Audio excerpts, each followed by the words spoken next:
o texto de Marcos, ele está apontando para a relação do povo de Israel com Deus, e ele traz isso de uma forma micro na relação dos discípulos com Jesus.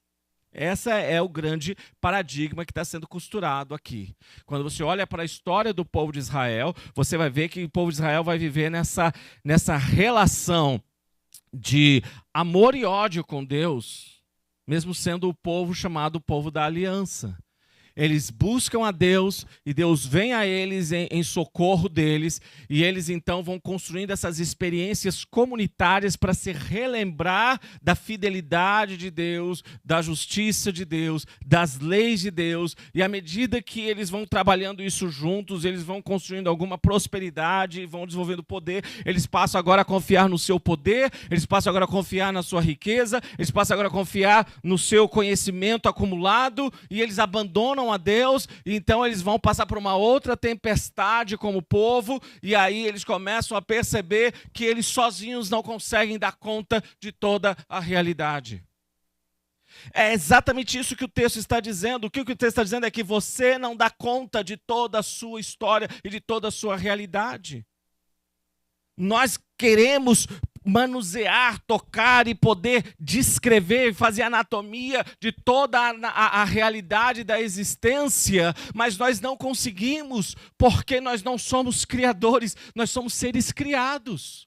O máximo que nós podemos é nessa coletividade, conseguindo ouvir uns aos outros, tentar ter uma visão um pouquinho mais ampla, mas nós percebemos que mesmo coletivamente, um povo que estava ali há milhares de anos, um povo milenar, ainda não consegue dar uma resposta adequada o tempo todo para todas as circunstâncias. Basta você olhar para as notícias e você vai perceber isso. Se nós olharmos para os países que são milenares, vamos olhar no Oriente para a China, para o Japão, para a própria nação de Israel e outros povos, por mais que há muita sabedoria que podemos cultivar deles, eles também têm aqueles problemas sociais que não foram resolvidos. E isso faz com que eles façam parte da comunidade que nós chamamos de humanidade. Nós somos assim. Nós somos muito mais...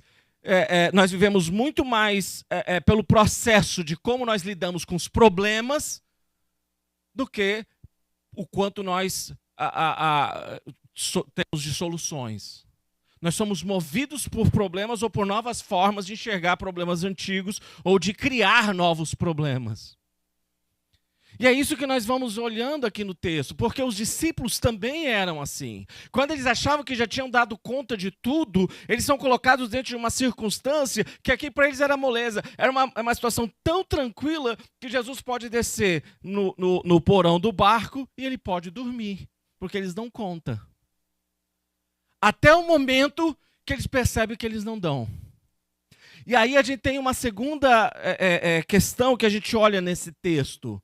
Porque há um tipo de tempestade que leva eles a tentarem toda a sua habilidade, toda a sua experiência, toda a sua história, mas eles não conseguem estar em paz durante aquele momento, durante aquela circunstância. E eles respondem a isso com ansiedade e com desespero. E a pergunta que eles fazem para Jesus é: você não se importa se a gente morrer? Você não se importa se a gente morrer? Você já teve alguma situação, e você já deve ter experimentado uma situação onde você talvez faça essa pergunta para você mesmo. Se existe Deus, será que Ele se importa? O Steve Hawkins, ele usou a imagem de um relojoeiro cego para descrever Deus, alguém que criou as coisas e deu corda na história, e o mundo tem que se virar sozinho, porque Deus não está na história de acordo com ele. O Richard Dawkins, um dos chamados os 4 cavaleiros do neo-ateísmo, até pouco tempo atrás, ele não só olhava para a experiência religiosa, em especial para o cristianismo, como algo desnecessário, mas como algo vil, e ele dizia não apenas que ele deveria se opor ao cristianismo, mas que você deveria zombar e rir e tirar o sarro mesmo.